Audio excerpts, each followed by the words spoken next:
lost for words. The qualification result? Our qualification wizard. So it's a tool that we've developed for studying your production process. It's also really useful for factory acceptance testing.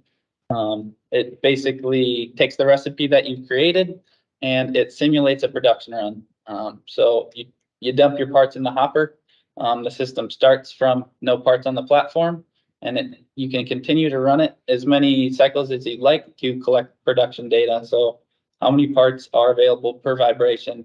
How quickly does the robot need to move to accommodate your production run rate? And if you start a run, I guess I gotta put the parts on.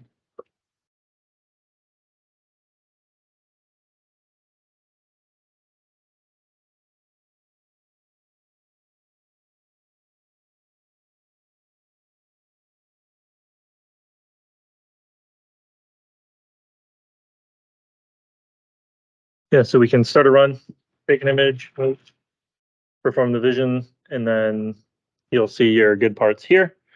And then you would pick all of the good parts off of the platform, place them back in the hopper. In this case, I'll just pick and place them at like right here. And then you can start another run.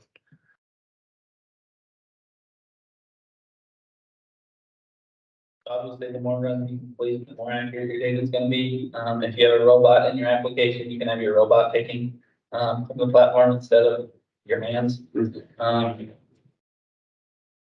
then once you've completed your desired quantity of runs, you can go to the qualification results.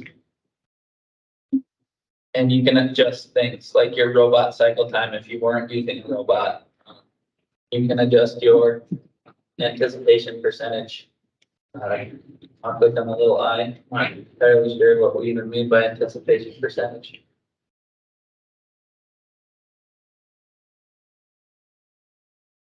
Okay. So that would be the time that the robot is moving while that keeps vibrating. So dead time anyways. So you can accommodate things like that and exports a bunch of nice data and graphs that you can share with your management or customer, whoever it may be. Everybody likes to look at graphs. You can also see a lot of this data too while you're just on the homepage while it's in production.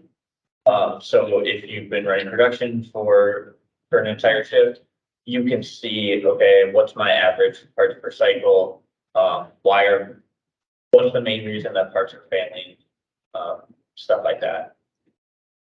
So we have a TCP terminal here for you to be able to essentially test different TCP IP commands here. So I'm doing the start production and then our recipe ID command. And it returns 200. 200 is our success code. Otherwise, if it's an error, it will respond with an error code that you can then use.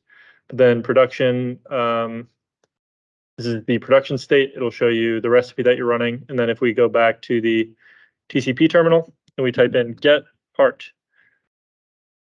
it'll run through. It'll give you a part coordinate and the rotation. And then if we go home,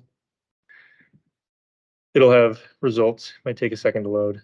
But essentially, this would be updated as like a dashboard every time you're in production. The dashboard can be accessed through the URL Yeah. that you use to access I+, so that can be put on the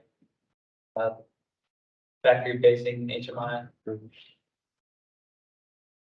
It also tells you your system state. Like I said before, I+ has multiple different system states, so if you're having issues determining why your start production command isn't working, this is a good place to start, just to understand where your system's at, if it's available for production, etc. If it's an error migration, various different states that it can live in.